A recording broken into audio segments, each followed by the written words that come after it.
2023 DHBL Draft Review. Hello, I'm Greg, the baseball genius here at the Gatekeeper Mansion. It's a big mansion, let me tell you. I have all the great amenities for a studio, zero budget, and anyways, so we're here to review the draft. And I'll do each video per division. Today will be the Valley Division. So before we get started, there is sponsorship to this show. Let's start out with one sponsor is Carhartt. You see the Carhartt vest I have over my shoulder. If you're not wearing Carhartt, apparently you're not a man. So I was told that you wear a Carhartt, that means you're a man. That's the only Carhartt piece of material I have, and I never wear it. But I feel like I'm still a man. Anyway, so if you're Carhartt and you have Carhartt material, you're a man. Speaking of men, our second sponsorship is Tommy Trojan. If you're single like me, and, well, you just need these things, okay? Let's just leave it at that. Even if you're married, you may need these things. Not sure why, but you might. And thirdly, we are also sponsored by Del Taco.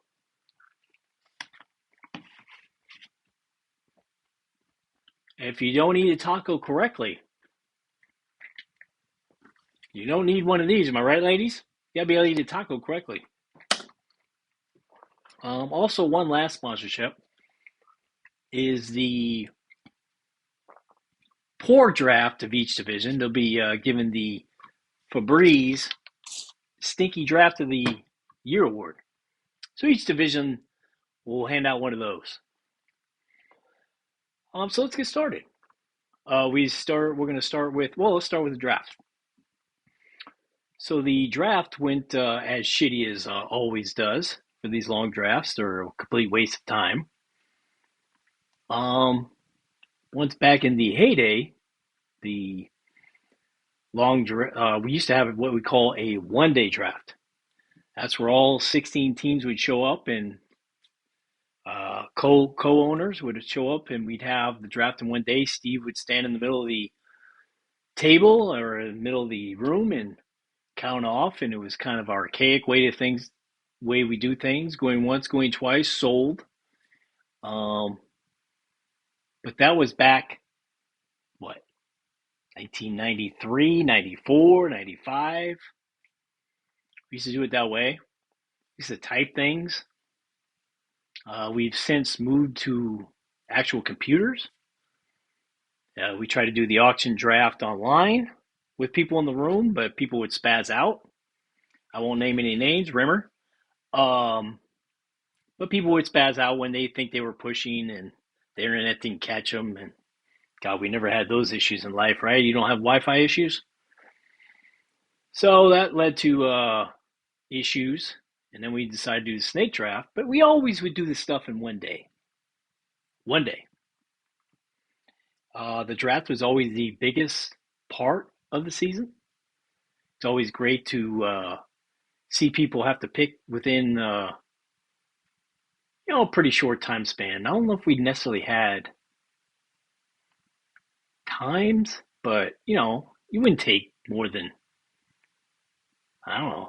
10 minutes, 15 minutes. There was always a lot of pressure if you're all in the room.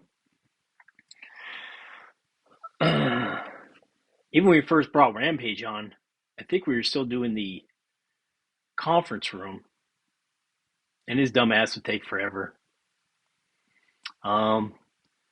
But we've since moved away from those type of drafts because of people like Rampage, who he needs pretty much 24 hours to figure out his guy. Let me just give you guys a little clue on this. Let's just do a hypothetical. Let's do a scenario.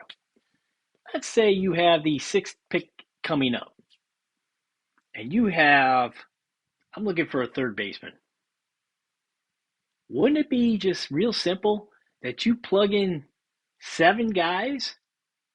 If 6 guys miraculously would be third baseman, are taken ahead of me, I still have a seventh guy. That's kind of how you do it.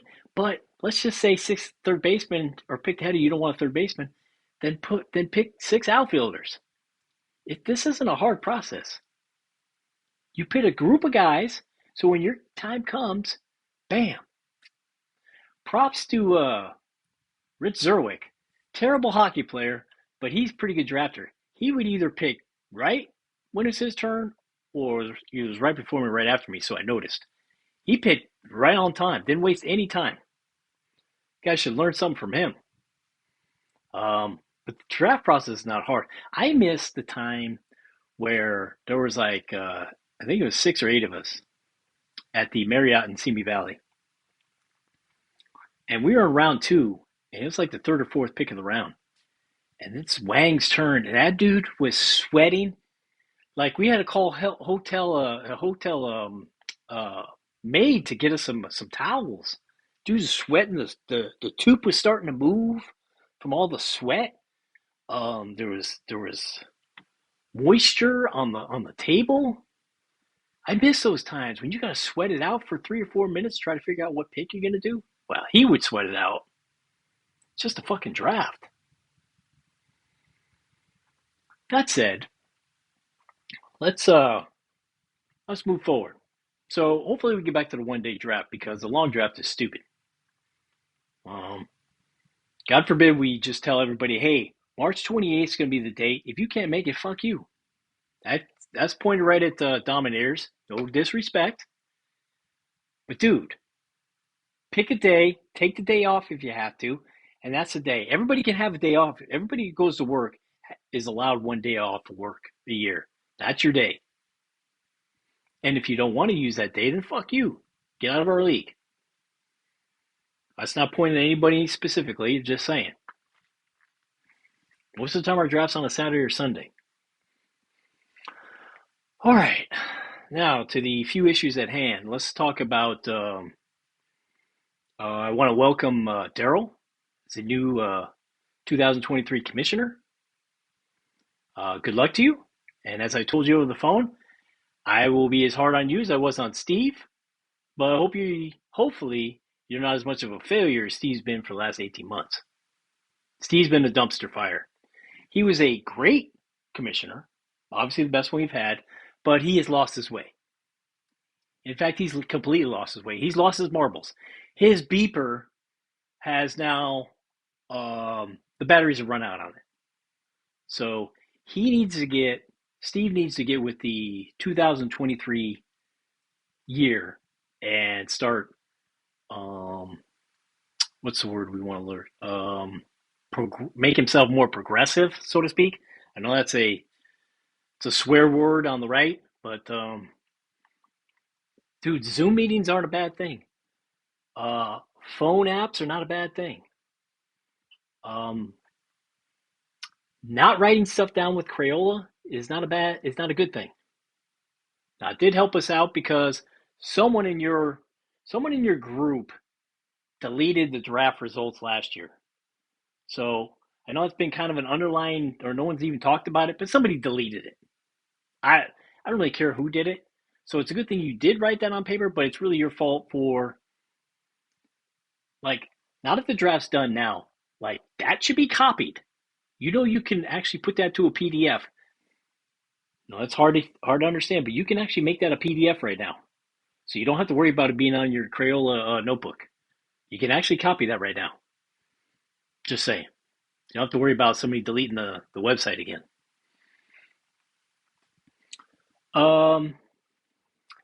So Daryl, good luck to you, but I will be hard on you. I do want to know, where the fuck were you during the draft, dude? You were fucking Casper. I couldn't even fucking find you. You were nowhere to be found. And when it was time for you to pick, dude, why was it taking you so long? You're Wang-ish, how long you were taking. Rampage-esque, how long you were taking.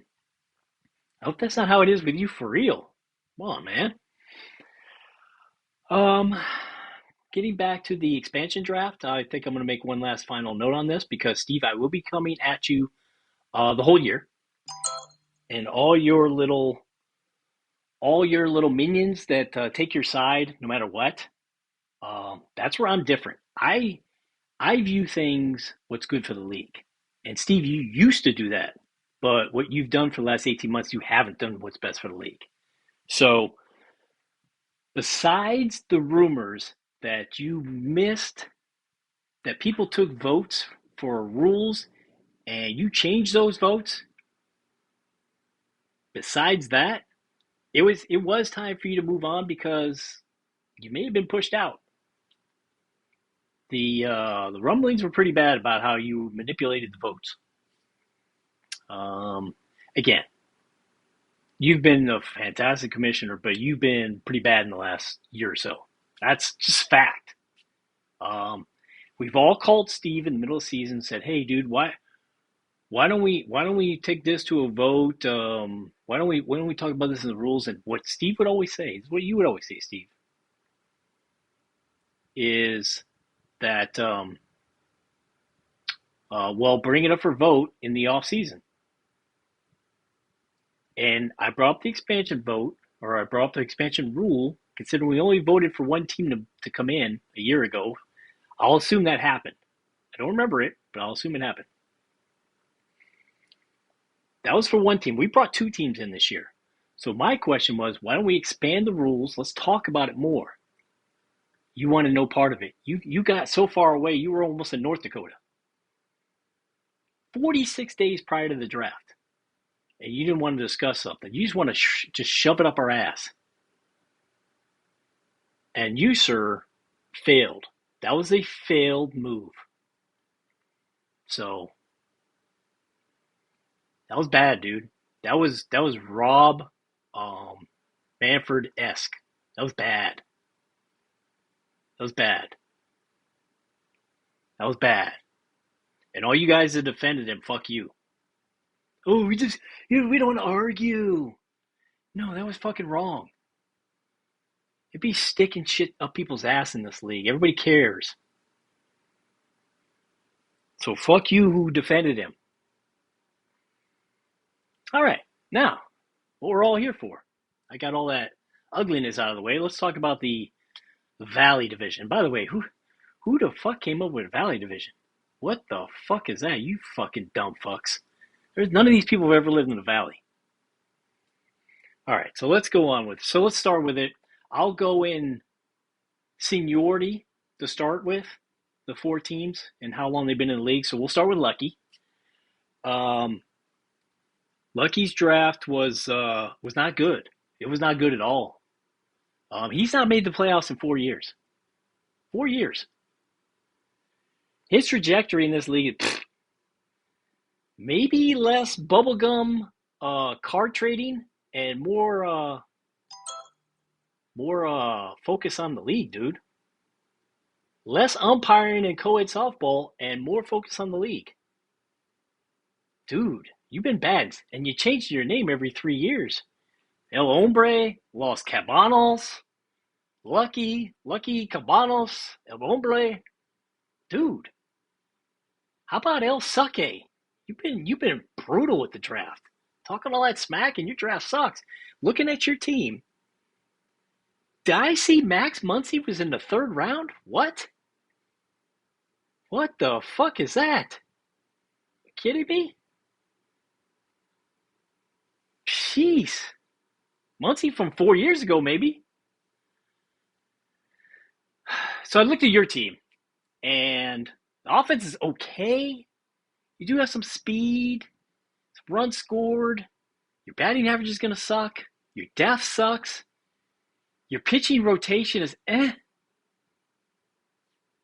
So overall, I mean, you're generally a good manager of the team, but you had a shitty draft. So not good. If we go to we got to go to the second team uh, in seniority. That'd be Dominators. So Dominators, he's an interesting story. So Dominator's been pretty bad too. He's he's been in last place the last 2 years. I think the other year he was the COVID year. I think he finished second, but he was under 500. It's a COVID season. So he's been pretty bad. But Dominators is like he's like that college team that they suck one year, they suck, and as the players are still growing, they go from freshman to junior, they grow together, freshman, sophomore, junior, and then they get that one bump year, right? When they're all seniors. So I think this is that bump year for the Dominators. He had a really good draft. I gotta say, it's pretty good. Let me pull up his draft here real quick. His team is solid across the board. Let me pull it up. It's coming up here on my screen. So he went with Kyle Tucker in the first, solid guy. He's got Corey Seager. I wanted him actually. Semyon. So he's got a little Texas connection. His offense is really solid. He's got Rowdy Tallez of Milwaukee. He's got a solid infield. His outfield, he's got Barshow, Tucker, and Gorman, and Seth Brown. Solid. His bench is solid, unlike Lucky's. And his pitching staff has a lot of possibilities. Barrios, you watch Giolito have a good year. He's got Robbie Ray, so he's got three good starters. He's got the best closer, Clase. And he's got some decent help there. Excellent draft by Dominators. Problem is, Dominators don't know how to run a team. So he's going to have to make a trade. He generally goes through Steve on those trades. So we'll see. He's got a good team, though. So if he doesn't mismanage it, doesn't make a stupid trade, he should be fine. And then we move to the third team, which is who's the third team this? Zero Dicks. So Zero Dicks, he's been in the league 4 years. He hasn't made the playoffs yet. He really struggled the first 2 years. He actually was awarded a team of this expansion draft stuff, and he's had to work through that. He loves to trade, which is good for the league. We like guys who like to trade. The issue with Zero Dick, and let's go over his roster first. He had a very good draft too. I gotta say, he's got a pretty good draft. Jose Ramirez is a stud. First base, second base is pretty good with Marte of Arizona.